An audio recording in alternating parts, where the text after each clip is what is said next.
no matter what you do, whatever kind of what you do day to day, whatever you do 9 to 5, whatever you do 5 to 9, like you have so much value to add to the world. So turn up the volume and like do it loud, do it authentically and exist. Hello, it's Zoe, and welcome back to the Mischief Movement podcast, your weekly inspo for people looking for more hell yeah in their life. Consider this your one-way ticket out of midlife mediocrity towards fun and positive impact via playful disruption. Wouldn't you love to wake up and feel like a total badass? How about breaking some rules, throwing 2 fingers up to society and doing more of the things you love? I'm talking full-on freedom, adventure, and those meaningful connections I know you've been craving. Stop waiting for your amazing life to happen and go get it! I'll be picking the brains of some true game changers and mischief makers so I can share what I find and hopefully inspire you to shake things up, do more of what makes you feel alive, and boldly rebel against the ordinary. I've no idea what I'm doing, to be honest, but I've got a mission and I'm here to start a movement. It's going to be quite the adventure. Care to join me? Okay, here goes. In today's episode, I have the absolute pleasure to be joined by Dr. Mickey James, researcher of play at Swansea University and fearless founder of Girls to the Front, a movement encouraging teenagers and young women to embrace who they are, love their quirks, and amplify their voices. But if you're a guy listening to this, don't be put off. We'll also discuss your vital role in supporting women's growth, and we delve into the subject of play and the value it brings even in the unlikeliest of places. If you're guilty of taking life too seriously, this episode will challenge you to rediscover your playful side. If you've ever felt like a misfit, we'll change the way you feel about yourself and help you to realise that you're in great company. And if you're curious about whether or not the time is right to start something new or pick up an old passion, take this as the sign you've been looking for, because you absolutely have value and magic to bring into the world. Well, this week I'm joined by Dr. Michaela James, who I think would prefer if I just called her Mickey, but she can tell me. Absolutely. Yeah, when you sent me that email, I actually was like, oh, this is really interesting. I never really think of my name. Does anyone think of the name? But when people are like, oh, so my grown-up name is Dr. Michaela James, but literally no one in my life calls me Michaela. And I don't think I've ever been called Michaela unless it's in a work capacity. Like, I literally think I was born and just called Mickey. So sometimes it feels really like sticky to be like, oh, it's Dr. Michaela James. So Michaela, Mickey, whatever's fine. But yeah, most people just refer to me as Mickey, or even shorter, Mick. What would you prefer? I would prefer Mickey. Mickey is fine. Mickey's great. Mickey's great. So, having said that, let me ask you then, what is your mischief, Mickey? My mischief? Oh, what a good question. So my mischief is trying to create a rebellion, basically, against what is kind of the norms and accepted version of being a girl. So my main kind of passion project at the moment is trying to empower young girls to use their voice, take up space, and be their own brand. So that's my mischief. But I kind of do that in lots of different ways, which I think all those different ways are quite mischievous. So yeah, we do lots of movement, lots of zine making, lots of creation, lots of trying to just encourage and advocate for you knowing that you have value. So whatever that value is, you might think that whatever you're doing is quite mundane and boring, but trying to see like the magic in the it's not even mundane, because I'm like, no, it's so magic, it's amazing. But like things that you just do every day. So people that just like doodle and draw, I'm like, that's magic. Like, do more of that. Put that out into the world.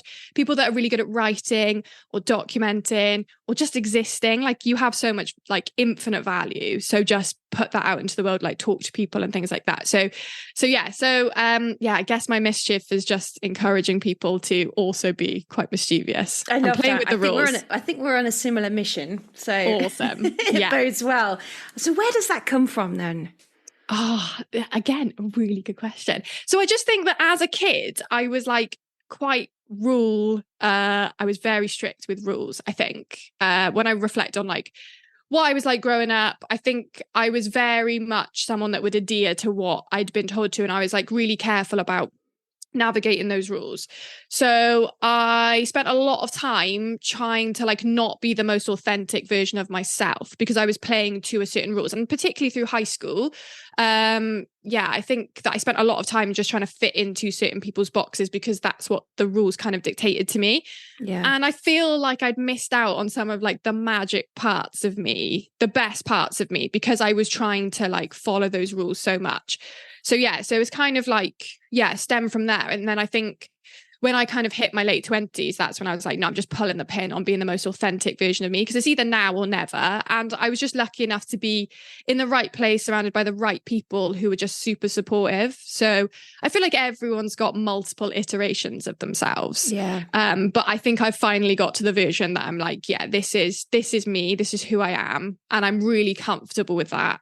And now I think I'm like a version of me that like a 15-year-old Mickey would look at and be like, yeah, she's really cool. She does really cool stuff. And she's just doing everything that I really wanted to do, but I was too scared to break the rules.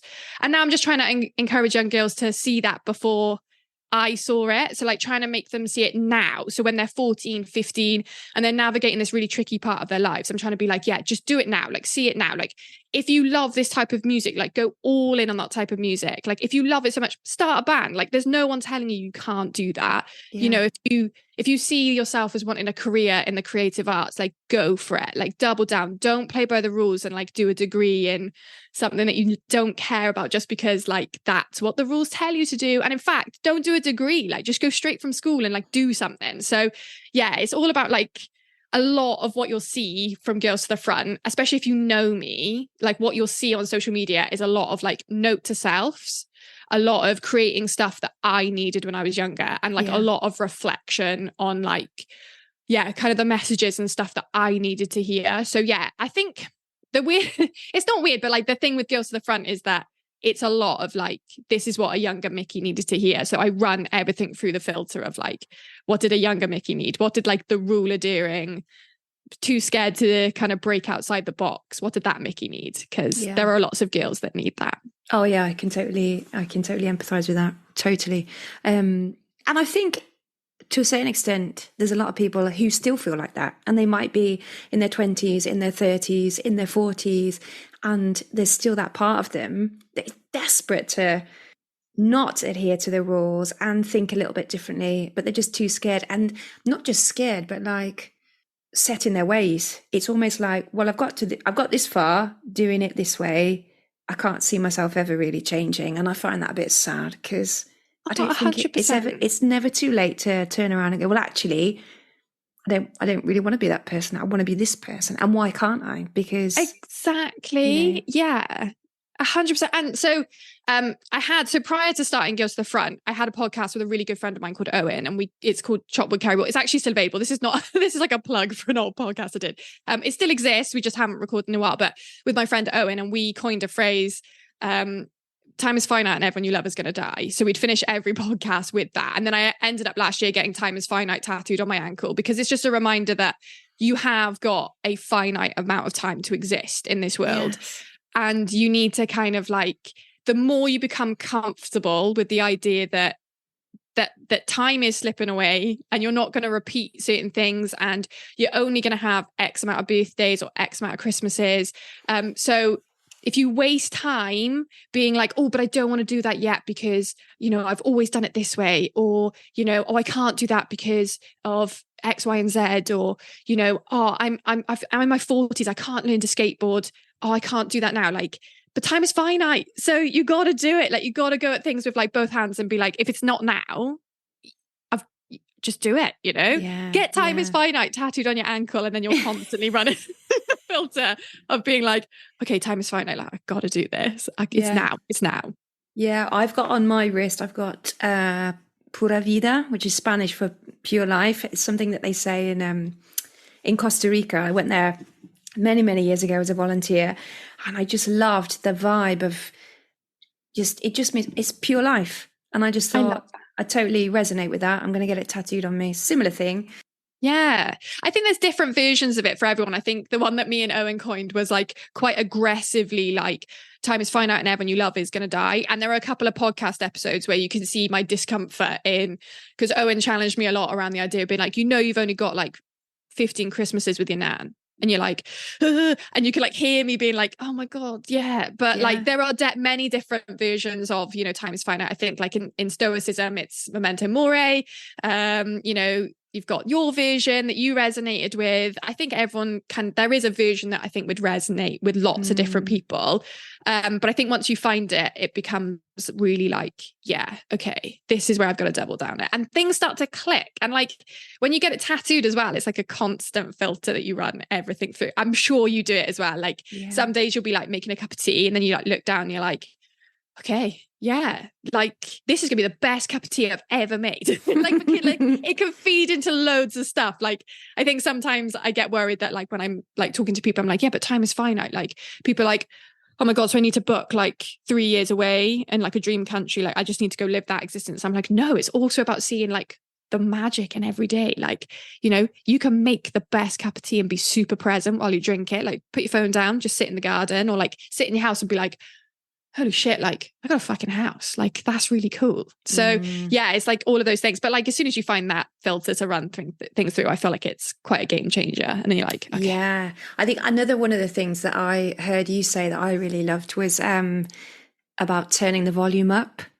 This idea of not hiding away, but literally amplifying who you are. That really resonated a lot.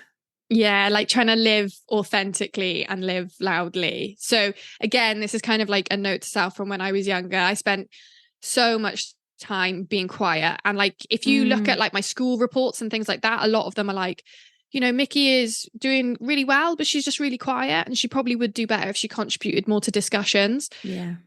So like, yeah, turning up the volume is definitely something that I'm like, yeah, I needed to hear that when I was younger, and just being able to like celebrate those bits about you and like being so unapologetic about those like magic bits that you're not scared to talk about them.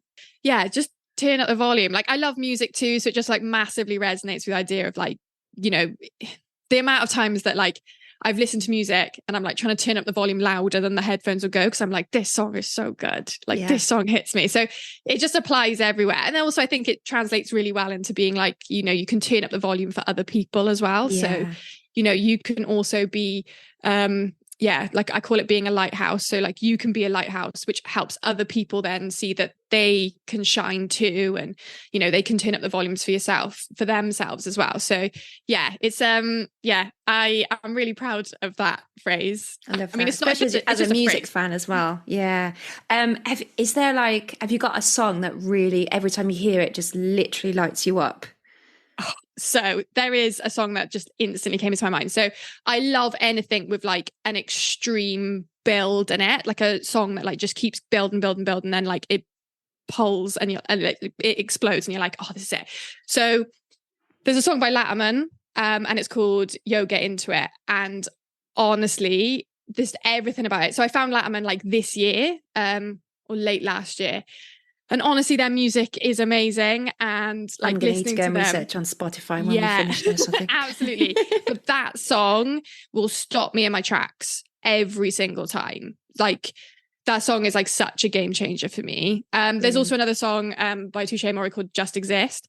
And that song hits me in so many different levels because it literally, I feel like it's someone kind of singing back how I feel about existing and about how there's like so much, the burden of existing, like as in like trying to be the best version of you and trying to answer big questions like, how do you want to be remembered? Like what legacy do you want to leave? And then like that being such a crippling question. But as soon as you kind of like find some comfortableness in being authentic and, existing loudly and turning up the volume, then you can kind of like be like, okay, this is it. So they're kind of two songs that I'm like, they give me like this big, like, and they're the exact songs that I was thinking of when I was like trying to turn the music up and you literally can't get it as loud as it will go. Cause you're like, my headphones don't give enough for this. I need it louder. Do you think about those questions sometimes, about what your legacy might be or what this is all about, the big stuff? Yeah, quite a lot actually. Like I think about kind of I want to leave the world a better place. Like I want to leave some sort of mark on the world. And I spoke in this week's podcast about kind of, I'm not scared to say that I want Girls to the Front to change the world, and I want Girls to the Front to exist globally. And I want it to be like a community and an ethos and a way of life. So if I can leave that legacy, then yeah, that's like the dream, that's the goal. But I think about it quite a lot, like especially with like conversations with people and like your kind of interactions, and even with the small things like how you speak to strangers and smiling at strangers and things like that. Like you kind of don't know what people are going through, you don't know what's going to happen. And if I am a non-confrontational person anyway, but like the idea of having an argument with someone and that's like the lasting impression they have of you, like that, those things like eat at me quite a lot. So yeah, I just try and like now exist with the idea of being like, just be a lighthouse, live your values by your actions, like just live authentically, try and be the best version of you, and whatever you leave behind will be that best expression of you. But yeah, it's quite deep and it's quite like a thing. It's quite, but yeah, it's something that I'm always like, okay, like, you want to leave this world a better place. So just well, I love to talk about this stuff because, my dream is that somebody listening will just hear one tiny snippet of an interview, one little sentence, and it will make them stop in their tracks and really think about something differently. And that could be that one spark that then, causes them to change something really dramatic in their life. So, anything that comes out of these conversations where I think there's room for people to reflect on something and kind of go, actually, I hadn't thought about it quite like that. Or I've heard that before, but this time it really hit in a different way. Yeah. I get really sort of like excited and enthusiastic about that kind of stuff. Yeah, I love that. And I love that, like, the kind of ethos that you've got is around like a little acts of rebellion and mischief that you can cause in your everyday. And that's the kind of catalyst for living life and, life-changing stuff, but like little things will add up to massive things. Exactly. And I love the idea of like, you can create mischief and magic every single day, but like pulling the pin on those and like trying to like pull out what that might mean to you. So yeah, I was like, oh yeah, I can't wait to speak to you because I feel like, it's really well aligned with what we're both kind of talking about. Absolutely. But as much as mine is, I wouldn't like to use the word side hustle. It's a passion. It's definitely a project on the side of a part-time job. It's my understanding that Girls to the Front is also a project of yours, and that actually you are working in a slightly different capacity. Do you want to go into what else it is that you do? Yeah, so my 9 to 5 is I'm a research officer at Swansea University. So I research children's health and well-being. So the best way to kind of describe what I do day to day is, and some people, this will make people's brain really hit, but like imagine writing your dissertation but like all the time. So some people are like, that sounds like the most horrific job of all time, and some people are like, oh, sounds great, you're basically a full-time student. So yeah, I'm not, I don't live that lifestyle, but yeah, so that's just the best way of explaining it. So I research children's health and well-being. I do it quite broadly speaking, but I specialize in play and physical activity. So my whole life I've done a lot of kind of like sport related and physical activity related roles, and yeah, I've just managed to kind of navigate life and end up here. So yeah, I've done my doctorate. So yeah, you can call me Dr. Mickey, but it does come with a caveat of I'm not a useful doctor. I cannot help you in any medical situation. Well, in my mind, you're a doctor of play, and I think that you can give me some kind of tips and advice. I'm hoping from your research on play. My thing is that I want to encourage people to make the micro-mischief, to find the small joys in every day, and to generally approach things through the lens of having fun. When we put fun first, I think it just puts a different spin on everything. I try to live what I preach as much as possible, but sometimes I do feel like just the weight of general responsibilities as a parent, and just life in general sometimes gets really heavy, and it can feel quite difficult to find that playful side. Have you got any thoughts about how I can pull that out, maybe. Okay, I think I can. So we often think of play as what children do. So we kind of associate it with early years education. We associate it with children under the age of 5, really. And that's the only time we really value it. We see that as kind of a key part of development. But once children hit kind of year 1, year 2, that's when the kind of play advocacy side in society disappears. So we then kind of dismiss it as something that's like messing around or disruptive or antisocial. We don't kind of give it the weight that it deserves. So play is anything that's freely driven and intrinsically motivated. So the definition of play lends itself to so much. It's not necessarily what you might see children do with like building blocks or playing tag or anything like that. Like you can play in like micro sessions with whatever you've got. So in an adult capacity, that might mean, going for a run, and going out in nature. That might mean talking and conversing with your friends. That might mean doodling or doing something with your hands. It can also mean like going to the gym and swinging off stuff and going upside down and swinging from ropes. It has such a broad definition, but I think the best way to kind of overcome the barrier that we have at the moment is to see it as like an essential part of life and development and well-being. So, you're talking about like fun, and fun should be absolutely at the forefront of everyone's minds, because fun equates to happiness and happy people thrive. So as long as you kind of put that as the kind of caveat, then that's the definition of play that we need to tap into more than the idea that it is like messy and unstructured and scary for adults. Because, a lot of my research has been around teenagers, so at age like 13, 14. And we did a piece of research in 2018, and the findings from that suggested that young people don't necessarily want sport. And in schools, the idea of doing sport and prescriptive activity was switching a lot of young people off. So we asked them what they would recommend, and they made some recommendations around more choice, less cost, more kind of, designing existing facilities with them in mind, making them feel welcome, things like that. And when you boil it down to, it becomes unstructured fun and social activity, which you can also tie into the definition of play. So, you've got children asking for it, you've got young people wanting it, and you want adults like desperately trying to seek the fun in life.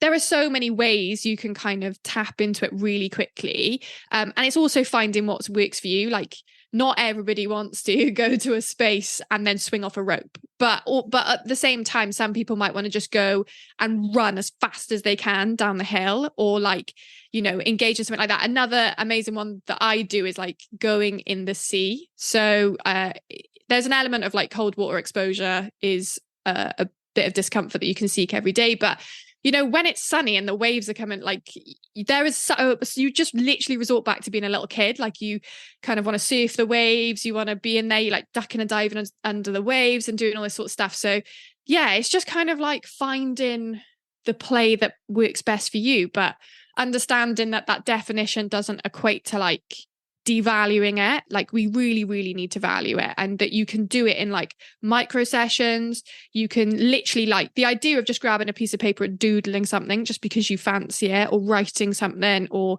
just being out in nature. Like the next time you're out in nature, just like grab onto a branch, like try and see where you can climb to, or join in with your kids, ask them what they're up to. Like let the kids like really flip it on its head.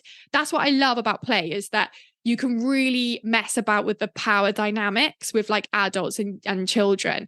And like you can let children design the activities, children can lead the play, you can ask them what they're up to and then join in. So there's lots of different ways, but children really are the experts on this. Children and young people know exactly how to play and be present while they play. So the best person to probably answer this question would be a child. I need to ask my kids in that case. Absolutely. The doctor from the university couldn't answer the question, so I'm asking to you, my little 6-year-old. 100%. And it just, I think the key thing for me is that it means different things to different people. Yeah. So where I find that I play best, so I have the privilege and the luxury to be able to access a gym space that is on the same ethos as me. So when I go there, I can do lots of climbing. I can do lots of like rolling and handstanding and swinging. So I'm able to access that. But also like when I go out for a walk with the dog, I'll like set myself little challenges like, I don't know, I'll like go up, like try and do a pull up on a tree, or I'll like climb a tree, or like run really fast down a hill, or, you know, sort of things like that, where I can just really tap into like kind of like childlike feeling. But yeah, that doesn't work for everyone. So it's kind of like exploring and not being afraid to look silly sometimes. And just going absolutely. But now I'm curious, did the research come from a need from you that was like, I really need to explore this idea of play because I need to incorporate it more? Or were you already a kind of playful person, was like, this is just an extension of who I am? Because I mean, from the outside, I can only imagine that researching something like this would then have a positive impact on your personal life, because you can then see things from a completely different perspective. Yeah. So actually, interestingly, this research came from, at the time, I had just started a new role, and it was a big project to look at ways that sport could be better embedded. So the research had been funded by the British Heart Foundation, and it was looking at giving young people a choice over the activities that they want to do. And the whole thing was overcoming the barrier of cost. And it was about 6 months in, and I was like, yeah, this is not going the way that any of us thought it was going to go, because we've let young people completely design this intervention. Like, they've ran it in terms of what they wanted to see and what they wanted to do. So they were asking for things like parkour to be brought into their school so they could access like parkour coaching or parkour. They did some dance classes, but lots of them did things like bought gym memberships, went to water parks, played laser tag. When we got to the end and we were kind of doing the full evaluation, we realized that actually everything that these young people wanted was under the kind of realm of play. And then I was like, oh, this is super interesting. So then like all of my kind of research started taking this massive tangent into play. So I'd always been brought up as someone that really valued sport. I had been playing in sports teams my whole life. I had just finished I just stopped playing rugby I'd been playing rugby for like 5 years at the time. I just stopped that. And then I was like, okay, so sports obviously going to be the answer. Like, it's given me infinite value. So young people should want to do that. And then when I was like, oh no, they actually just want to play, I was like, oh, this is really eye-opening. And now that I've done that research and it's been like 5 years since we've come to those conclusions, I'm like, yeah, of course. Like, and now I'm all in on the idea of like, play is the most valuable thing that we can do. Yeah. Sport is cool, but it's not for everyone. And there is like problematic areas of sport in terms of some sporting cultures and, you know, the kind of misogyny that goes on and the fact that it's very still patriarchal and it's very dismissive of some women in certain sports. Yeah. So yeah, you get that kind of end of it where you're not ever going to really see girls engaging with lots of things.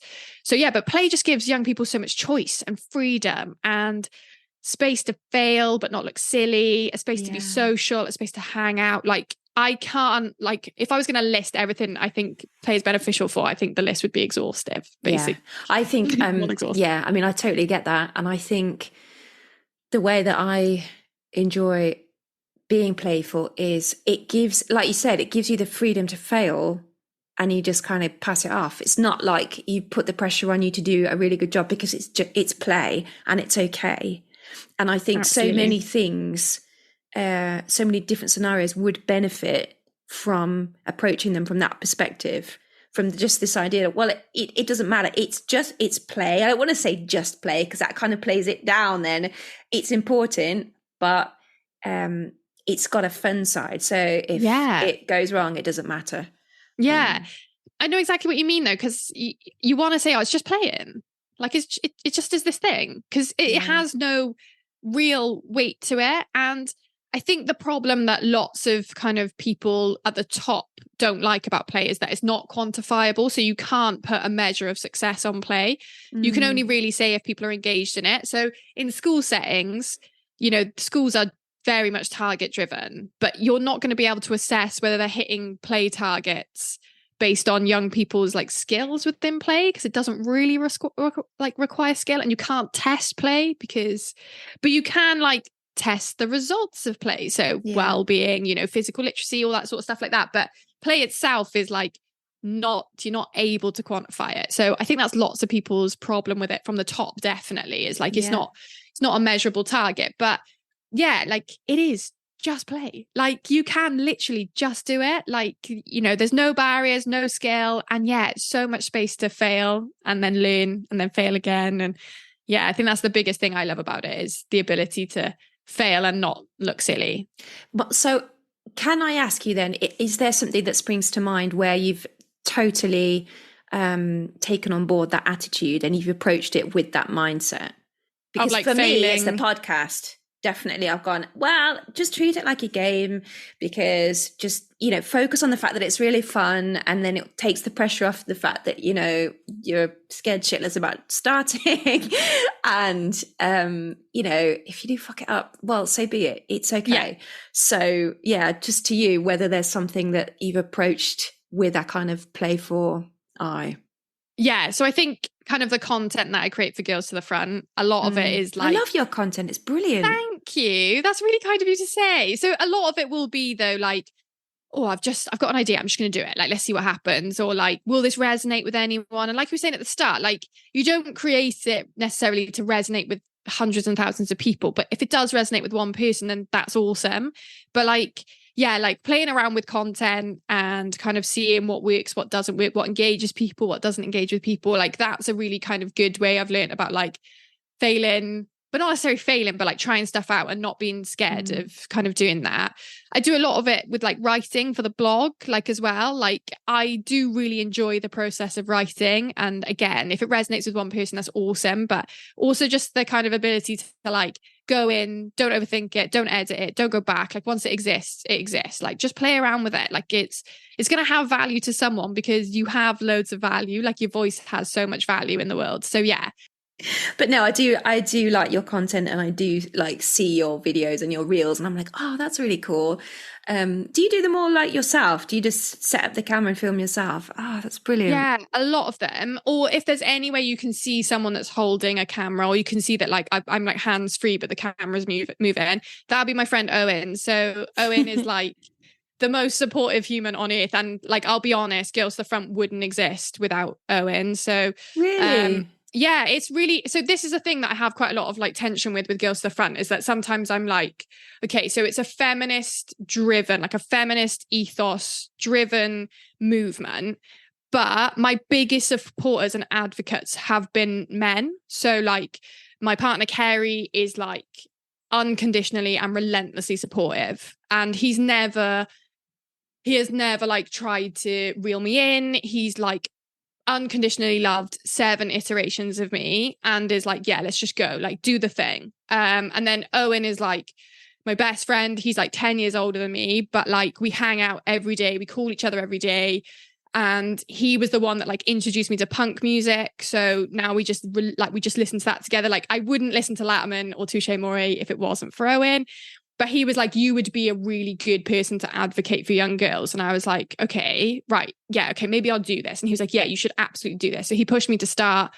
And I remember I was like, I don't know what to call it. Like, I'm really struggling on the name. And he was like, okay, like, let's think about this. And I just started getting into like feminist punk music. And a lot of the kind of scene in that is around so like Bikini Kill and people and bands like that were driving it, like Riot Girl in the early 90s. Yeah, they like tell girls to get to the front. Like their thing would be like, girls to the front, like let's go, like create safe spaces for women. So we were like, yeah, of course, let's call it that. And then about like it must have been like 6 months into me starting Girls to the Front, we went to see a band called Petrol Girls, who are phenomenal. And I stood there and Ren screamed girls to the front, like as loud as she could. And I was like, yeah, this is exactly it. Like, this is awesome. Like, this is exactly what everything is. And it was at that moment, like I'd already been delivering for 6 months, but it was that moment where I was like, fuck yeah, like this is the movement. This is what I want to be a part of. So yeah. Yeah. Oh, but I mean, anyway, feminism doesn't mean just being female. 100%. And I have so- to, that was like one of my biggest things about creating my own content was like, oh yeah, but like the bands I listen to, yeah, I do listen to a lot of like female fronted bands, but a lot of like my key kind of like the life-changing music that I've had have been like male fronted. And it's like the idea of being like, oh, but I'm too scared to say about that. And I had a bit of like a wobble where I was like, oh, like a lot of my stuff is so like, oh, but a boy has helped me do this. Or like, you know, like with the content, when you just ask like who helps, it's like, yeah, it's Owen. And then I'm like, oh, but then I'm like, oh, a boy helped me. But like, he's like, him and Kerry, my partner, are like the best, some of the best feminists I know. So I think that's yeah. brilliant. I think Yeah. that is absolutely brilliant, because it just creates a bigger impact. I think the fact that they're not women. Yeah. If you turn and I that think on its head, you know, it's this idea of feminism affects everybody. It's not Yes. just about being female, helping other women. It's a movement because it affects everybody.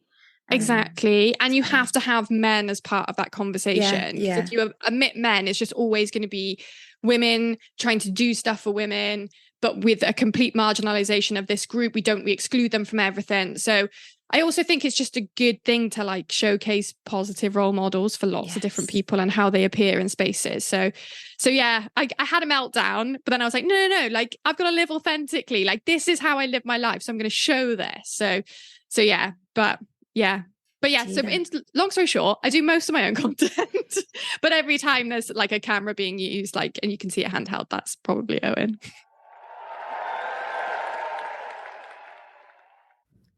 I'm excited to continue partnering with Polite Club, a brand whose mission is to change the attitude towards vulnerability and to encourage more conversation around it in order to increase real human connection.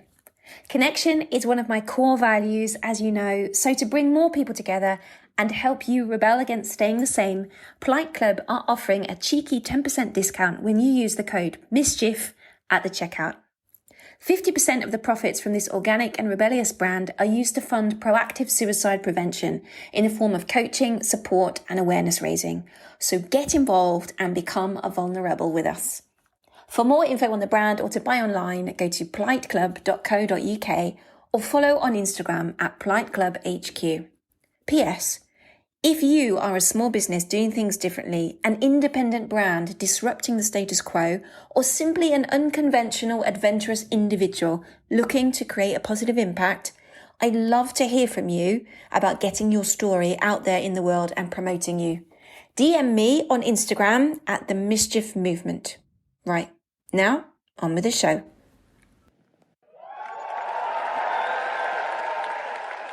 And I think now you've kind of asked me that question, I've thought about it. It's really helped me in my job. So as a researcher, you get a lot of knockbacks and a lot of reviewing from people that don't necessarily connect with you on a human level. So like the process of publishing papers and getting like grants to be able to do your research. So you'll submit them to like peer review, and then sometimes the comments back are so crushing. But if you like apply the thing of like, no, we're playing around with this idea, like we're moving, like, you know, let's try again, let's fail, let's try again, let's fail, let's try again, like let's keep going back to it. It's really kind of helped me develop a level of resilience that, again, I don't think a 15-year-old Mickey would believe that I had now. That's really interesting. Like that correspondence between play and resilience, I wouldn't have put the two things together. I think it's huge. Like, so in the gym, we coach kids and we coach teenagers. And I think a big thing around that play idea is like building resilience to keep trying. And that sometimes things don't work out, and sometimes, you know, you won't be able to climb the thing that session, or you won't be able to lift that thing this session, but keep going, because one day the barbell will move, or one day you're just going to jump off the top of that and you'll be like, oh my God, I did that thing. And then you can just apply it. Like, I think if you can build up that resilience, like you can apply it to so many different areas in your life. Like resilience is a really key asset, I think, for young people to have, especially in today's climate, you know, socially, politically. I think it's something that we could really benefit young people from kind of having, but we dismiss the fact that play could be a fundamental part of building that resilience. Yeah. Although now you've said that, now you've explained it, it seems so obvious. Yeah. I hadn't put the two things together, but now you've illustrated it that way. I can totally see the connection. Yeah. And like watching like little children like navigate things like building blocks and like building things. And you can see that like once it doesn't work, the ability to just keep going and trying. And if something falls down, you can see them like trying to work it out. So it's like you can see that kind of happening already, that resilience building. But like I said earlier, like if they get to like 5 years old or like year one and you're like, right, let's stop doing that. Let's now just focus on me telling you why you're writing the letter A wrong. Then all of a sudden, like you can see why that resilience starts to break down then, because they're not having that freedom to explore it for themselves. But yeah, I think it's a really fundamental part of building resilience. Yeah. If you could leave the listeners with one kind of key point from what we've talked about, what do you think they'd hope? What do you hope that they would go away with? Oh, this is a big one. Okay. What would I?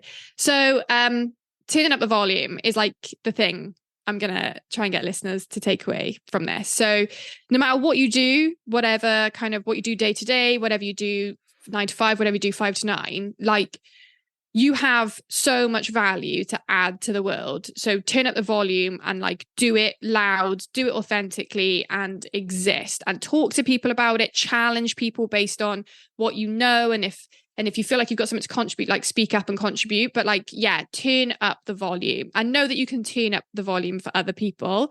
I'm going to cheat now. Girls to the Front has like 3 core values, I'd say. So turn up the volume, using your voice and being your own brand.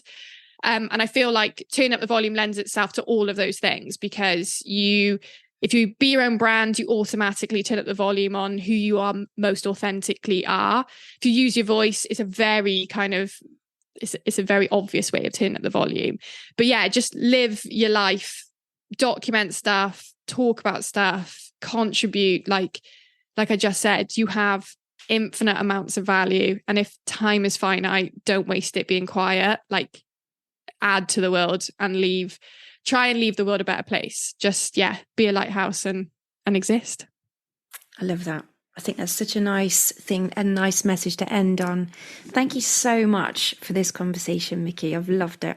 Oh, thank you so much for having me. I've loved it too. Yeah, maybe we'll reverse the tables and we'll get you on the Girls to the Front podcast. Oh, that would be fun. Yes. But yeah, thank you so much for having me. I've loved it.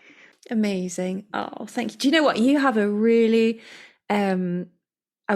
like infectious enthusiasm when you talk about this stuff. You really do. Oh, thank you. I know you talked about the lighthouse concept, but I feel like you really do shine when you talk about these things. I can see how passionate you are about them.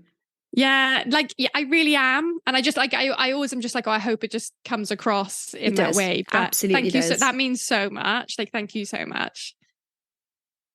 Oops, I totally forgot to grab Mickey's details before I ended our conversation. Please forgive me, Mickey.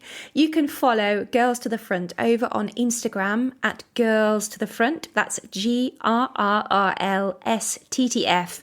And from there, read her brilliant blog that will remind you of just how awesome you really are.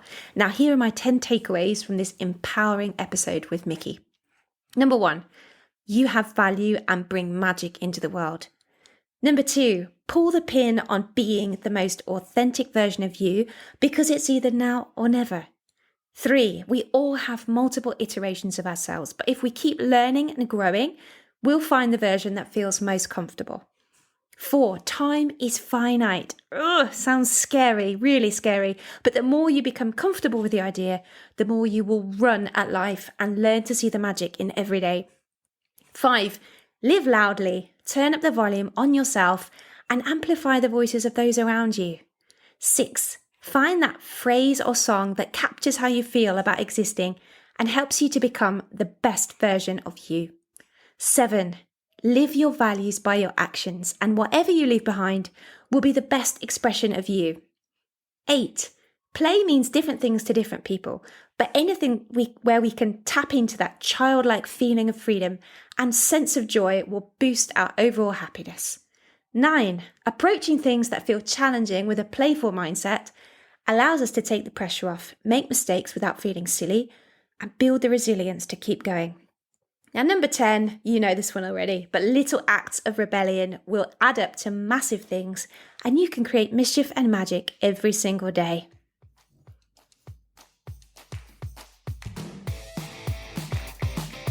Oh, I hope you loved today's episode and it made you think differently, or perhaps nudged you into changing something in your life that's not working for you. I'd love to give you a shout out right here on the podcast too, so do let me know what you think, what you'd like to hear more of, or how you've been inspired. Let's keep in touch over on Instagram at The Mischief Movement. It's changed, did you see that?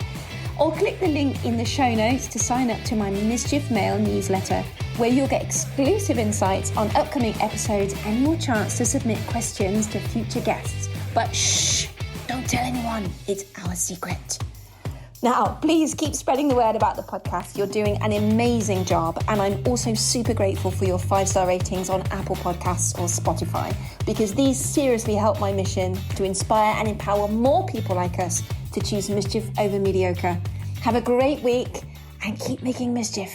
Ciao.